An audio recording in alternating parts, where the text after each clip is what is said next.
Harry Potter और रहस्यमयी तहखाना अध्याय 10 दुष्ट पहलवान। नन्हे पिशाचों के साथ हुए भयानक हादसे के बाद प्रोफेसर लॉकहार्ट क्लास में जीवित प्राणी नहीं लाते थे। वह अपनी किताबों के अंश पढ़ा करते थे और नाटकीय अभिनय भी करके दिखाते थे। प्रस्तुति में मदद के लिए आमतौर पर हैरी को चुनते थे। गुप्त कलाओं से रक्षा की क्लास में हैरी को सामने बुलाया गया। इस बार उसे आदम भेड़िए का अभिनय करना था। इसके पहले वो हिम मानव, खून पीने वाले पिशाच और ट्रांससिल्वेनिया का देहाती बना था, जिसे लॉकहार्ट ने बकबकाने के शाप से मुक्ति दिलाई थी। थोड़ा जोर से चिल्लाओ हैरी, हाँ ऐसे, और फिर विश्वास करें कि मैं यूं झपटा, इस तरह से फर्श पे पटक दिया, ऐसे हाथ से दबाया। लॉकहार्ट इस तरह से आदम भेड़िए को हराने की कहानी बता रहे थे। घंटी बजी, लॉकहार्ट खड़े हो गए। होमवर्क, मैंने वेगा आदम भेड़िए को जिस तरह से हराया था उसके बारे में कविता लिखो। सबसे अच्छी कविता लिखने वाले को पुरस्कार मेरी किताब मेरा जादू ऑटोग्राफ सहित मिलेगी। हैरी वापस लौटा जहां रॉन और हरमाइनी इंतजार कर रहे थे। तैयार हो? हैरी बुदबुदाया। जब तक सब लोग चले नहीं जाते तब तक रुको, हरमाइनी ने घबराते हुए कहा। वो लॉकहार्ट के टेबल के पास पहुंची। उसके हाथ में कागज का टुकड़ा था। हैरी और रॉन उसके पीछे थे। प्रोफेसर लॉकहार्ट, मैं चाहती थी कि मैं लाइब्रेरी से एक किताब निकलवा कर पढ़ लूँ, सिर्फ ज्ञान बढ़ाने के लिए। दिक्कत है कि वो लाइब्रेरी के प्रतिबंधित खंड में है। मुझे किसी टीचर के दस्तखत चाहिए होंगे। मुझे विश्वास है कि मैं उससे ये समझ जाऊंगी जो आपने पिशाचों के साथ भटकना में धीमी गति के जहरों के बारे में बात कही थी। अच्छा, पिशाचों के साथ भटकना? लॉकहार्ट ने हरमाइनी के हाथ से कागज लिया, उसकी तरफ देखकर खुलकर मुस्कुराए। शायद मेरी सबसे प्रिय किताब तुम्हें अच्छी लगी? जी हाँ, आपने कितनी चतुराई से आखिरी वाले पिशाच को चाय की छलनी में फंसाया था। मुझे विश्वास है कि मैं इस वर्ष की सबसे बुद्धिमान छात्रा की थोड़ी अतिरिक्त मदद कर दूं तो किसी को बुरा नहीं लगेगा। लॉकहार्ट ने गर्मजोशी से एक मयूर पंखी कलम निकाली। रॉन के चेहरे पर आए नफरत के भाव का गलत मतलब समझकर वो बोले, बढ़िया है ना? मैं आमतौर पर इसे किताबों पर ऑटोग्राफ देने के लिए बचा कर रखता हूँ।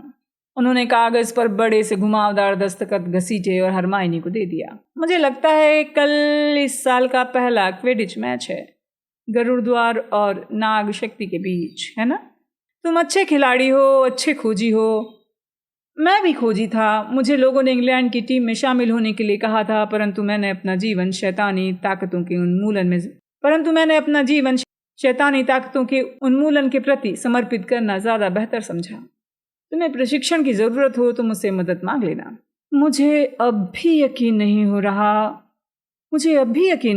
उन्होंने दस्तखत कर दिए हैं। उन्होंने तो ये भी नहीं देखा हमें क्या किताब चाहिए। उनमें जरा भी बुद्धि नहीं है, रॉन ने कहा।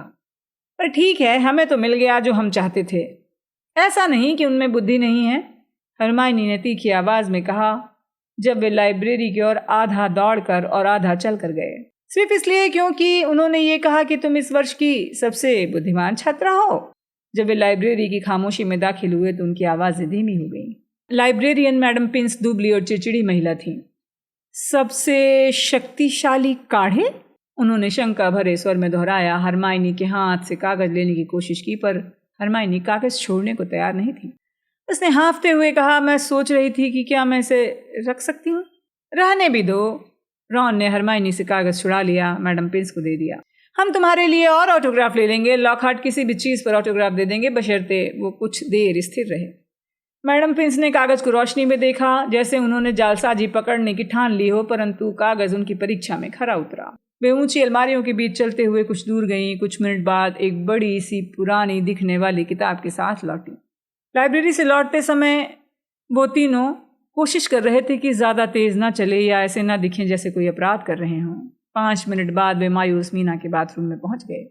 हरमाइनी ने रॉन की आपत्तियों को ठुकराते हुए कहा, यहाँ पर एकांत की गारंटी है। मायूस मीना अपने टॉयलेट में जोर जोर से रो रही थी, परंतु उन्होंने मायूस मीना की आवाज को नजरअंदाज कर दिया। हरमाइनी ने सावधानी से सबसे शक्तिशाली काढ़े की किताब को खोला। वे तीनों नमी के कारण धब्बेदार हो गए थे। हरमाइनी को भेस बदल काढ़ा शीर्षक वाला पृष्ठ मिल गया। उसने रोमांचित स्वर में कहा, ये रहा। इसमें ऐसे लोगों की तस्वीरें हैं जो रूपांतरित होने की प्रक्रिया के अधबीच में थे। हैरी को सचमुच आशा थी कि कलमकार ने उनके चेहरे पर गहन पीड़ा के भावों की कुछ ज्यादा ही कल्पना कर ली होगी। मेरे द्वारा देखा गया ये सबसे जटिल काढ़ा है, हरमाइनी ने कहा। उन्होंने इसे बनाने की विधि पर एक नज़र डाली, पतंगे, जोके, गलाने वाला पौधा, गांठदार घास। वो अपनी उंगली पर तत्वों की सूची गिनते हुए बुदबुदाई, ये तो आसानी से मिल जाएंगे, परंतु बाइकॉन के सींग का चूर्ण, बूमरलैंग सांप की केंचुली, ये मिलना मुश्किल है। और जाहिर है उस व्यक्ति की चीज जिसका हम रूप धारण करना चाहते हैं। क्या कहा? जिसका हम रूप धारण करना चाहते हैं उसकी कोई चीज से क्या मतलब है? मैं क्रैब के पैर के नाखून डली कोई चीज नहीं पीऊंगा, रॉन तीखे स्वर में बोला। हरमाइनी आगे बोलती रही जैसे उसने रॉन की बात ना सुनी हो। उस वक्त के बारे में चिंता करने की जरूरत नहीं है, हम इन चीजों को अंत में मिलाएंगे। हरमाइनी, क्या तुम्हें विश्वास है कि हमें ये सारी चीजें चुरानी पड़ेंगी? मुझे नहीं लगता कि हम स्नैप की अलमारी से चोरी कर पाएंगे। ये अच्छा विचार नहीं है, हैरी ने कहा। हरमाइनी ने झटके से किताब बंद कर दी। अच्छा, अगर तुम दोनों डरकर भागना चाहते हो तो ठीक है। तुम जानते हो मैं नियम नहीं तोड़ना चाहती, परंतु सोचती हूं कि मगलू बच्चों को धमकाना एक मुश्किल काढ़े को तैयार करने से ज्यादा बुरी बात है। लेकिन तुम पता नहीं लगाना चाहते कि इस सब के पीछे मेलफॉय का हाथ है, तो मैं मैडम पिंस के पास जाती हूँ और किताब वापस कर देती हूँ। रॉन बोला, मैंने कभी नहीं सोचा था कि एक दिन ऐसा आएगा जब तुम हमें नियम तोड़ने के लिए उकसाओगी। ठीक है, हम ये काम करेंगे, परंतु पैर के नाखून नहीं, ठीक है? इसे बनने में कितना समय लगेगा? देखो, गलाने वाला पौधा पूर्णिमा के दिन तोड़ना होगा और पतंगों को 21 दिन तक पकाना होगा। अगर सब चीजें मिल जाती हैं तो लगभग 1 महीना। 1 महीना? तब तक तो मेलफॉय स्कूल के आधे मगलू बच्चों पर हमला कर चुका होगा, रॉन ने कहा। बहरहाल जब हरमाइनी बाहर झांक कर देख रही थी कि बाथरूम से उनके निकलने का रास्ता साफ है या नहीं, तो रॉन ने हैरी से बुदबुदा कर कहा, इसमें कम दिक्कत होगी बशर्ते तुम कल मेलफॉय को उसकी झाड़ू से किसी तरह गिरा दो। हैरी शनिवार की सुबह जल्दी जाग गया। कुछ देर तक बिस्तर पर पड़ा रहा क्योंकि आज क्विडिच मैच के बारे में सोच रहा था। वो खास तौर पर इस विचार से घबरा रहा था कि अगर गरुड़द्वार हार गया तो वुड क्या कहेगा। गरुड़द्वार वो उठा, फटाफट कपड़े पहने, नाश्ते के लिए नीचे गया। वहाँ गरुड़द्वार टीम के बाकी विद्यार्थी लंबी खाली टेबल पर पास पास बैठे थे। सबके सब तनाव में दिख रहे थे और ज़्यादा बातें नहीं कर रहे थे। जब 11 बजे का समय करीब आया तो पूरा स्कूल क्विडिच स्टेडियम की तरफ जाने लगा। जब हैरी चेंजिंग रूम में जाने लगा तो रॉन और हरमाइनी उसे गुड लक कहने के लिए आए। हर बार की तरह वुड ने कहना शुरू किया कि इस बात से इनकार नहीं किया जा सकता कि नाग शक्ति के पास हमसे बेहतर झाड़ुए हैं, पर हमारे पास बेहतर खिलाड़ी हैं। हम हर तरह के मौसम में खेले हैं, हमने ज़्यादा कड़ी मेहनत की है। हम उन्हें मज़ा चखा देंगे और वे उस दिन पर पछताएंगे जब उन्होंने उस गंदे मेलफॉय को रिश्वत लेकर अपनी टीम में शामिल किया था। सारा दारोमदार तुम पर है हैरी। उन्हें दिखा दो कि खोजी के पास अमीर पिता का होना काफ़ी नहीं है। मेलफॉय से पहले सुनहरी गेंद पकड़ लो, वरना इस कोशिश में जान दे दो, क्योंकि आज हमें जीतना है। इसलिए बिना दबाव के खेलो हैरी, फ्रेड ने उसे आंख मारते हुए कहा। जब वो पिच की तरफ बढ़े तो भीड़ ने जोरदार शोर से स्वागत किया, क्योंकि चील घात और मेहनतकश भी नाग शक्ति को हारते हुए देखना चाहते थे। परंतु भीड़ में नाग शक्ति के विद्यार्थियों की हाय हाय की आवाजें और फुफकारें थीं। मेरी सीटी बजते ही मैडम हुच बोली, 3, 2, 1। भीड़ के शोर से ऊपर उठने की प्रेरणा पाते हुए 14 खिलाड़ी काले बादलों से भरे आसमान की तरफ उड़ चले। हैरी सबसे ऊपर की ओर उड़ा। वो चारों तरफ सुनहरी गेंद देख रहा था। सब ठीक तो है, माथे पर निशान वाले? मेलफॉय चीखा जो उसके नीचे आ रहा था। ऐसा लगा जैसे वो अपनी झाड़ू की रफ्तार दिखाना चाहता हो। हैरी को जवाब देने का मौका नहीं मिला। उसी पल एक भारी भरकम पहलवान उसकी तरफ झपटता हुआ आया। हैरी उससे बाल बाल बचा। उसे लगा जैसे पहलवान उसके बालों को छू कर निकल गया। मामला बहुत करीबी था हैरी, ये कहते हुए जॉर्ज अपने हाथ में बल्ला लेकर तेजी से हैरी के पास से गुजरा। हैरी ने देखा जॉर्ज ने पहलवान को एड्रियन प्यूसी की दिशा में जोर से मारा, पर पहलवान बीच दिशा में मुड़कर हैरी की तरफ आने लगा। उससे बचने के लिए हैरी ने तेजी से गोता लगाया। जॉर्ज ने पहलवान को कसकर मेलफॉय की तरफ मारा। एक बार फिर पहलवान बूमरैंग की तरह मुड़ा और हैरी के सिर की तरफ लपका। हैरी ने रफ्तार बढ़ा ली, सनसनाते हुए दूसरे सिरे की तरफ उड़ने लगा।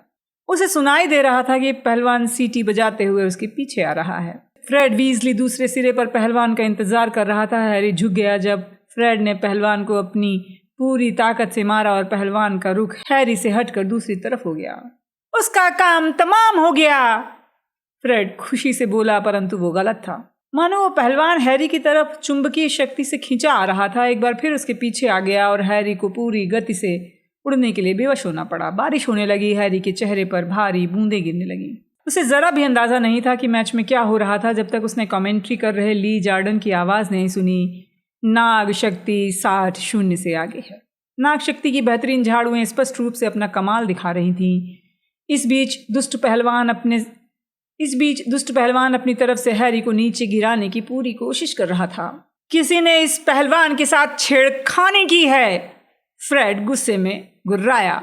जब पहलवान नए सिरे से हैरी पर हमला करने आया तो उसने बल्ले को पूरी ताकत से घुमा दिया। हमें टाइम आउट लेना चाहिए, जॉर्ज बोला और वुड को इशारा करने की कोशिश की। इसके साथ ही वो पहलवान को हैरी की नाक तोड़ने से रोकने की कोशिश कर रहा था। स्पष्ट है वुड को संदेश मिल गया। मैडम हुच की सीटी बजी। अब भी दुष्ट पहलवान से बचने की कोशिश करते हुए हैरी, फ्रेड और जॉर्ज जमीन पर उतर आए। क्या हो रहा है? वुड ने कहा। हम हारते जा रहे हैं, ये क्या हो रहा है? फ्रेड और जॉर्ज बोले। फ्रेड और जॉर्ज, जब पहलवान ने एंजेलिना को स्कोर करने से रोका तब तुम लोग कहाँ थे? ओलिवर, हम उससे 20 फुट ऊपर दूसरे पहलवान को रोक रहे थे कि वो हैरी की हत्या ना कर दे। किसी ने उस पर जादू किया है, वो हैरी के पीछे पड़ा हुआ है। वो पूरे मैच में किसी दूसरे की तरफ नहीं गया है। नाग शक्ति की खिलाड़ियों ने कुछ गड़बड़ की है। परंतु हमारी आखिरी प्रैक्टिस के बाद तो पहलवान मैडम हुच के ऑफिस के तालों में थे, तब उनके साथ कोई गड़बड़ नहीं थी, वुड ने चिंता से कहा। मैडम हुच उनकी तरफ आ रही थी। उनके कंधे के पीछे हैरी को दिखा कि नाग शक्ति की खिलाड़ी ताना मारते हुए उनके पास आ गए। मैडम हुच करीब आई तो हैरी, फ्रेड और जॉर्ज से बोला, सुनो, अगर तुम दोनों पूरे समय मेरे पास ही मंडराओगे तो मैं सुनहरी गेंद सिर्फ उसी हालत में पकड़ सकता हूँ जब वो उड़कर सीधे मेरे हाथ में आए। तुम बाकी खिलाड़ियों के पास जाओ, मुझे उस पहलवान से निपटने दो। मूर्खों जैसी बातें मत करो, वो तुम्हारी खोपड़ी खोल देगा, फ्रेड चिल्लाते हुए बोला। वुड ने कभी हैरी को तो कभी वीजली बंधुओं को देखा। ओलिवर, ये पागलपन है, एलिसिया स्नेपेट ने गुस्से में कहा। तुम हैरी को अकेले उस चीज से निपटने नहीं दे सकते। हमें पहलवान की जांच की मांग करनी चाहिए। अगर हम इस समय खेल रुकवाते हैं तो इस मैच में जीत से वंचित हो जाएंगे, हैरी बोला। ओलिवर, प्लीज उनसे कहो वो मुझे अकेला छोड़ दें। ये सब तुम्हारी गलती है, जॉर्ज ने गुस्से में वुड को कहा। तुमने कितनी मूर्खतापूर्ण बात कही थी। सुनहरी गेंद पकड़ लो वरना जान दे दो। मैडम हुच उनके पास आकर खड़ी हो गई। खेल दोबारा शुरू करने को तैयार हो? उन्होंने वुड से पूछा। वुड को हैरी के चेहरे पर संकल्प का भाव दिखा। बोला, ठीक है फ्रेड और जॉर्ज, तुमने हैरी की बात सुन ली है, उसे अकेला छोड़ो, खुद ही निपटने दो। बारिश और भी तेज हो गई। मैडम हुच की सीटी बजने पर हैरी हवा में तेजी से उड़ा। उसने अपने पीछे आते पहलवान की जोरदार सनसनाहट सुनी। उसने तेजी से चक्कर काटे, का एक नीचे ऊपर, आड़ा तिरछा उल्टा सीधा वो घूमता रहा, जिसकी वजह से उससे चक्कर आ रहे थे। बहरहाल उसने अपनी आंखों को चौड़ा खोल रखा था। बारिश उसके चश्मे को धुंधला कर रही थी। उसके नथनों के अंदर बारिश का पानी घुस रहा था क्योंकि वो पहलवान के खतरनाक हमले से बचने के लिए उल्टा लटका था। उसे दर्शकों की हंसी की आवाज़ें सुनाई पड़ रही थी। वो जानता था उसकी हरकतें मूर्खतापूर्ण दिखेंगी, परंतु वो ये भी जानता था कि पहलवान भारी है, इसलिए उतनी तेजी से दिशा नहीं बदल सकता जितनी तेजी से हैरी बदल सकता है। हैरी के कान में सीटी बजी। आवाज़ ने उसे बताया कि पहलवान एक बार फिर उसे टकराते टकराते बचा है। जब हैरी को बीच हवा में पहलवान से बचने के लिए मजबूरन एक मूर्खतापूर्ण चक्कर लगाना पड़ा तो मैलफॉय चिल्लाया, नाच क्यों रहे हो पॉटर? हैरी तेजी से उड़ने लगा। पहलवान उसके कुछ फुट पीछे था और फिर जब उसने नफरत और गुस्से से मैलफॉय की तरफ देखा तो सुनहरी गेंद उसे दिख गई। वो मैलफॉय के कान से कुछ इंच ऊपर मंडरा रही थी, परंतु मैलफॉय को हैरी पर हंसने से फुर्सत नहीं थी, इसलिए वो देख ही नहीं पाया। एक पल तो हैरी हवा में लटका रहा, फिर वो मैलफॉय की तरफ तेज गति से नहीं जा सकता था। उसे डर था कि ऐसा करने से मैलफॉय ऊपर देख सकता है और सुनहरी गेंद उसे दिख सकती है। धाड़! 1 सेकंड ज्यादा रुक गया था। आखिर पहलवान उससे टकरा गया। हैरी को अपनी बांह टूटती हुई महसूस हुई। बांह के तेज दर्द से स्तब्ध हैरी बारिश में भीगी झाड़ू पर हल्के से एक तरफ खिसका। उसके एक घुटने ने झाड़ू को पकड़ रखा था जबकि उसकी दाईं बांह बेकार होकर लटक रही थी। पहलवान पलटकर दोबारा हमला करने आया था। इस बार उसका लक्ष्य हैरी के चेहरे का कचूमर बनाना था। हैरी उसके रास्ते से हट गया। उसके सुन्न दिमाग में एक विचार दृढ़ता से जम चुका था, मैलफॉय तक पहुंचो। दर्द और बारिश की धुंध के बीच उसने अपने नीचे चमकते और व्यंग से मुस्कुराते चेहरे की तरफ गोता लगाया। मैलफॉय की आंख डर के मारे फैल गई। उसे लगा हैरी हमला कर रहा है। क्या कर? उसने सांस रोकते हुए कहा और हैरी के रास्ते से हट गया। हैरी ने अपने सही सलामत हाथ को अपनी झाड़ू पर से हटाया और अंधों की तरह गेंद पकड़ने के लिए हाथ आगे बढ़ा दिया। उसकी उंगलियां ठंडी सुनहरी गेंद पर पकड़ बना रही थीं, परंतु इस कोशिश में वो सिर्फ पैरों से झाड़ू पकड़े था जब वो गिरता हुआ धरती की तरफ आया और होश में बने रहने की कोशिश की। भीड़ के चीखने की आवाजें सुनाई दी। कीचड़ उछालते हुए धप्प से गिरा और झाड़ू से लुढ़क गया। चोटग्रस्त हाथ एक बहुत अजीब कोण पर लटका हुआ था। दर्द से कराहते हुए उसने दूर बहुत सी सीटियों और तालियों की आवाजें सुनी। उसने अपने सही सलामत हाथ में गेंद पकड़ रखी थी। ओह, हम जीत गए, उसने अस्पष्टता से कहा, फिर बेहोश हो गया। होश में आया तो उसके चेहरे पर बारिश की बूंदें गिर रही थी। वो पिच पर पड़ा था, कोई ऊपर झुका था। हैरी को उसके चमकते हुए दांत दिख गए। अरे नहीं, तुम नहीं, उसने दर्द से कराहते हुए कहा। वो नहीं जानता कि वो क्या कह रहा है। लॉकहार्ट ने अपने और हैरी के चारों तरफ जमा धक्का मारती गरुड़ दौर के विद्यार्थियों की चिंतित भीड़ को संबोधित करते हुए कहा, चिंता मत करो हैरी, मैं तुम्हारा हाथ ठीक कर दूंगा। नहीं नहीं, आप इसे ऐसा ही रहने दें, धन्यवाद। उसने उठकर बैठने की कोशिश की पर बहुत दर्द था। उसके पास से क्लिक क्लिक की आवाज आ रही थी। उसने जोर से कहा, कॉलिन, मैं इस हाल में फोटो नहीं खिंचवाना चाहता। तुम लेटे रहो हैरी, ये बहुत आसान मंत्र है, मैं अनगिनत बार प्रयोग कर चुका हूँ। हैरी ने दांत भींचते हुए कहा, आप मुझे अस्पताल क्यों नहीं जाने देते? उसे सचमुच अस्पताल जाना चाहिए प्रोफेसर, कीचड़ में लथपथ वुड ने कहा, जो मुस्कुराने से खुद को रोक नहीं पा रहा था। हालांकि उसका खोजी जमीन पर घायल था। बहुत ही बढ़िया पकड़ा हैरी, सचमुच शानदार। मैं तो कहूँगा तुम्हारा अब तक का सर्वश्रेष्ठ प्रदर्शन था। अपने चारों तरफ खड़े लोगों के पैरों के बीच से हैरी ने फ्रेड और जॉर्ज वीजली को देखा, जो दुष्ट पहलवान को बक्से में बंद करने के लिए जूझ रहे थे। पहलवान अब तक जोरदार संघर्ष कर रहा था। पीछे हट जाओ, लॉकहार्ट ने अपनी हरी आस्तीन ऊपर चढ़ाते हुए कहा। नहीं नहीं, मत करिए। परंतु लॉकहार्ट छड़ी हिलाने लगे। पल भर बाद उन्होंने छड़ी हैरी की तरफ मोड़ दी। हैरी को कंधे में कटपटा अप्रिय एहसास हुआ, जो फैलकर उंगलियों तक पहुंचा। उसे ऐसा लगा जैसे उसके हाथ की हवा निकल गई हो।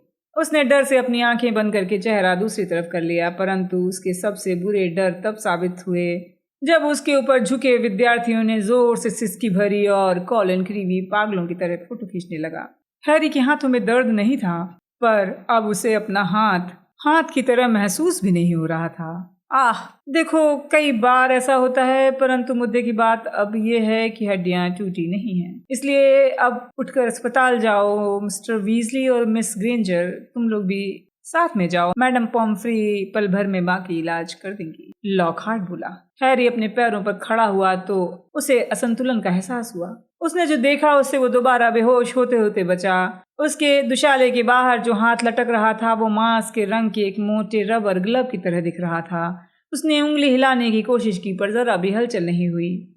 लॉकहार्ट ने हैरी की हड्डियां ठीक नहीं की थीं, उसने उन्हें हटा दिया था। मैडम पॉम्फ्री ये देखकर बिल्कुल खुश नहीं हुई। उन्होंने उस बेजान चीज को पकड़ा जो आधे घंटे पहले तक अच्छी तरह काम करने वाला हाथ था। फिर गुस्से में बोली, तुम्हें सीधे मेरे पास आना चाहिए था। मैं 1 सेकंड में हड्डियां जोड़ सकती हूँ, परंतु उन्हें दोबारा बनाना, आप ऐसा कर तो सकती हैं, है ना? हैरी ने हताशा में पूछा। कर क्यों नहीं सकती, परंतु इसमें बहुत दर्द होगा। आज रात को तुम्हें अस्पताल में ही रहना होगा। मैडम पॉम्फ्री ने गंभीर चेहरा बनाकर हैरी की तरफ एक पजामा उछालते हुए कहा। जब रॉन ने पजामा पहनने में हैरी की मदद की तो हरमाइनी हैरी के बिस्तर के चारों तरफ लगे पर्दे के बाहर खड़ी थी। बिना हड्डियों वाले रबड़ जैसे हाथ को आस्तीन में डालने में थोड़ा समय लगा। अब तुम लॉकहार्ट का पक्ष कैसे ले सकती हो हरमाइनी, बताओ? गलती किसी से भी हो सकती है, और अब इसमें दर्द तो नहीं हो रहा है ना हैरी? हरमाइनी बोली। नहीं, परंतु अब इससे कुछ और भी नहीं हो रहा है, हैरी बोला।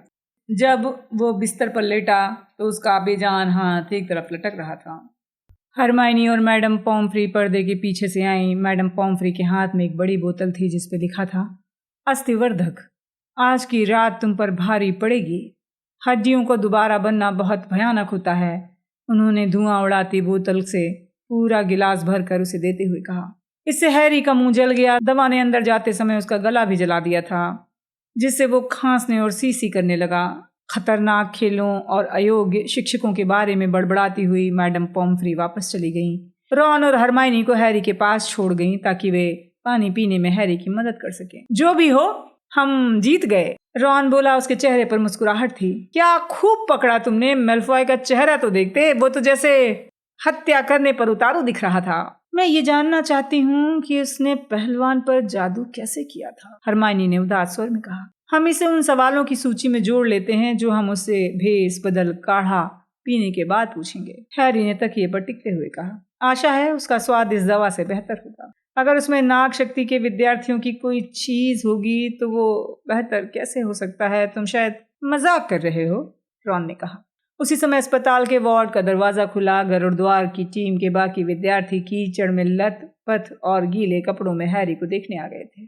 अविश्वसनीय उड़ान थी हैरी, जॉर्ज बोला। मैंने अभी अभी मार्कस फ्लिंट को मेलफॉय पर चिल्लाते सुना है। वो मेलफॉय को डांट रहा था। सुनहरी गेंद उसके सिर के ऊपर थी, परंतु वो उसे नहीं देख पाया। मेलफॉय बहुत खुश नजर नहीं आ रहा था। वो अपने साथ केक, मिठाइयाँ और कद्दू के जूस की बोतलें लाए थे। वे हैरी के बिस्तर के चारों तरफ खड़े हो गए। अभी वो अच्छी खासी पार्टी मनाने की तैयारी ही कर रहे थे कि तभी मैडम पॉम्फ्री वहां धड़धड़ाते हुए आईं और चिल्लाईं, इस बच्चे को आराम की जरूरत है। इसकी 33 हड्डियां दोबारा उगना है। बाहर बाहर। हैरी अकेला रह गया। बेजान हाथ में टीस मारते दर्द से उसका ध्यान हटाने के लिए अब कुछ भी नहीं था। घंटों बाद हैरी घूप अंधेरे में अचानक जागा। उसके मुंह से दर्द भरी चीख निकली। उसे ऐसा लगा जैसे उसके हाथ में बड़े बड़े फोड़े हो गए हों। उसे ऐसा लगा जैसे उसके हाथ में फोड़े हो गए हैं। एक पल के लिए उसने सोचा कि शायद वो, फिर दहशत के रोमांच में उसे एहसास हुआ कि अंधेरे में उसके माथे को गीले स्पंज से कोई साफ कर रहा है।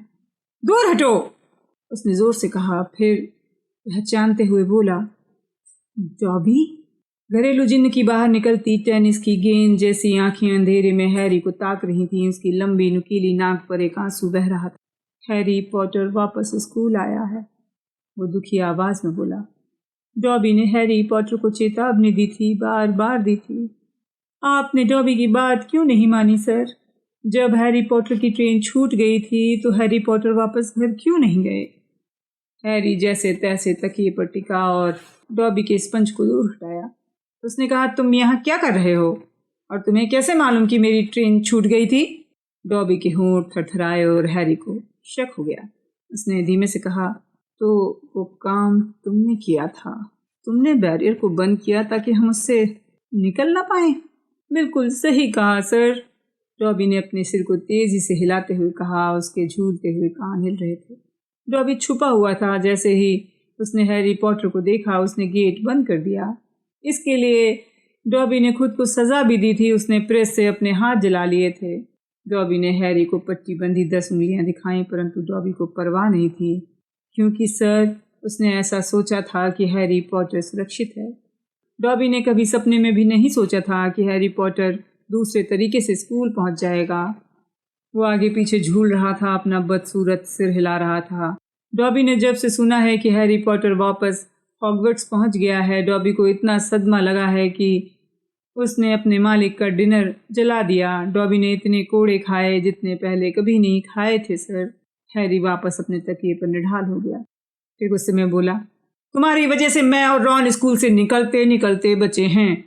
इससे पहले कि मेरी हड्डियां दोबारा बन जाएं, तुम यहाँ से चले जाओ डॉबी, वरना मैं तुम्हारा गला दबा दूंगा। डॉबी हल्के से हंसा।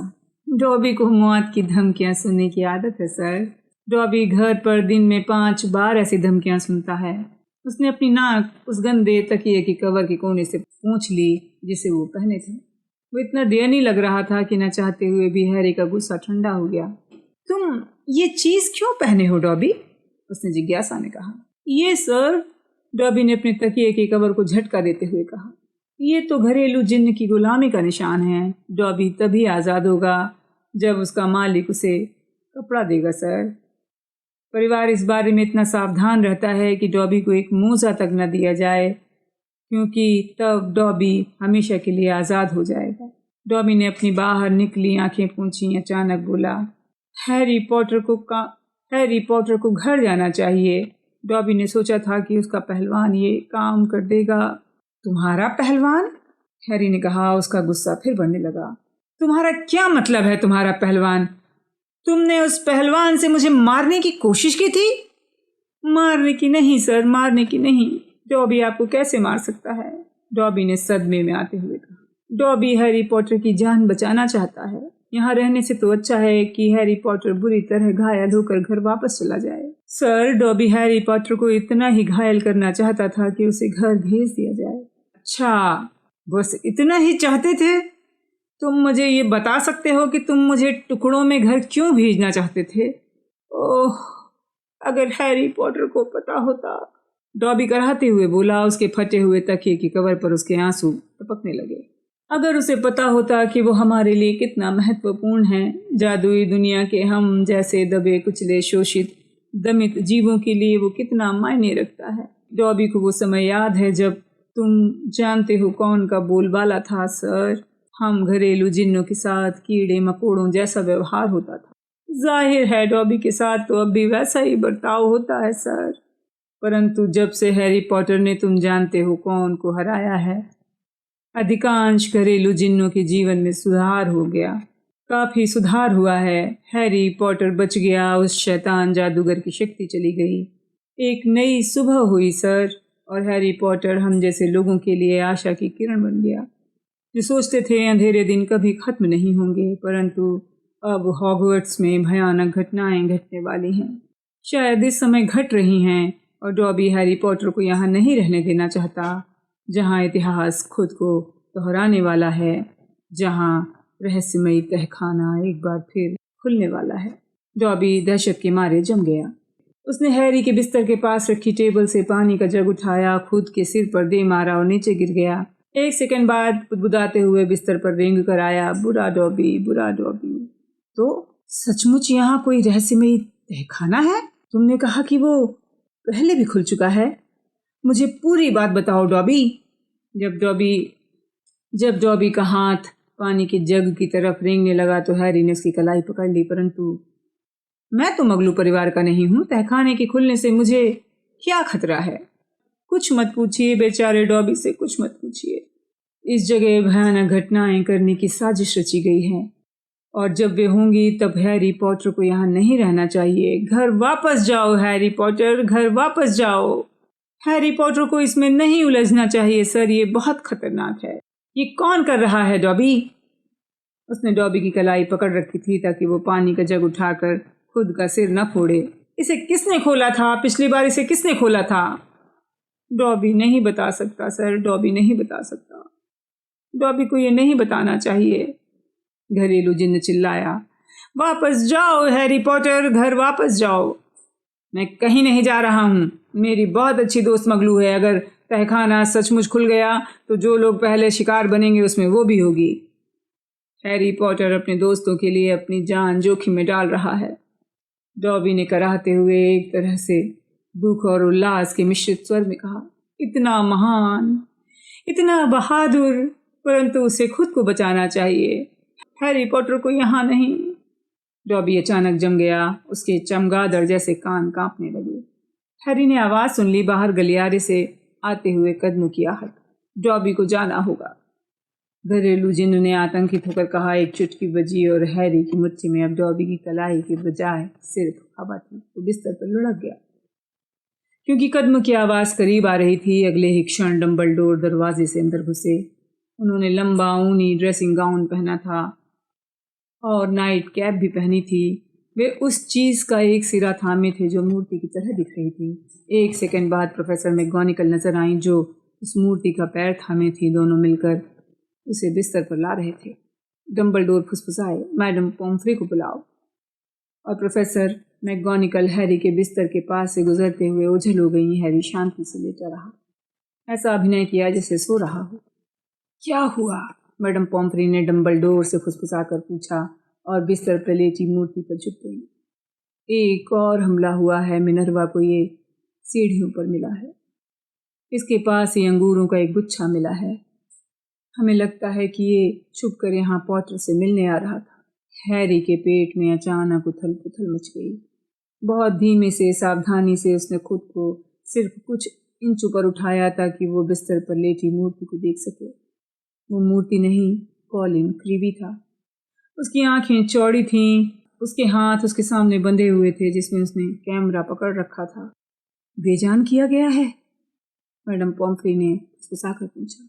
हाँ, प्रोफेसर मैकगोनिगल ने कहा, परंतु मैं तो ये सोचकर कांप उठती हूँ, अगर एल्बस गर्म चॉकलेट के लिए नीचे सीढ़ियों पर नहीं आए होते तो क्या होता।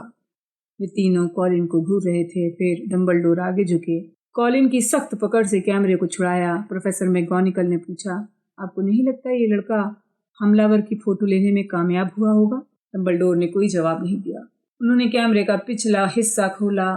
ओफो, मैडम पॉम्फ्री ने कहा। कैमरे से धुएं का झोंका निकला। 3 बिस्तर दूर लेटे हैरी को जलते प्लास्टिक की बदबू आई। पूरी रील पिघल गई, मैडम पॉम्फ्री ने हैरानी से कहा। इसका मतलब क्या है एल्बस? प्रोफेसर मैकगोनिगल ने पूछा। डंबलडोर ने कहा, इसका मतलब है कि रहस्यमयी तहखाना सचमुच खुल चुका है। मैडम पॉम्फ्री ने मुंह पर हाथ रख लिया। प्रोफेसर मैकगोनिगल ने डंबलडोर को घूरा। परंतु एल्बस, निश्चित रूप से किसने? सवाल ये नहीं है कि किसने। उनकी आंखें कॉलिन पर टिकी थीं। सवाल ये है कि कैसे। हैरी प्रोफेसर मैकगोनिगल के छाया में छुपे चेहरे को जितना देख सकता था, उसे स्पष्ट था कि उन्हें भी इससे उतना ही समझ में आया था जितना कि उसे आया था।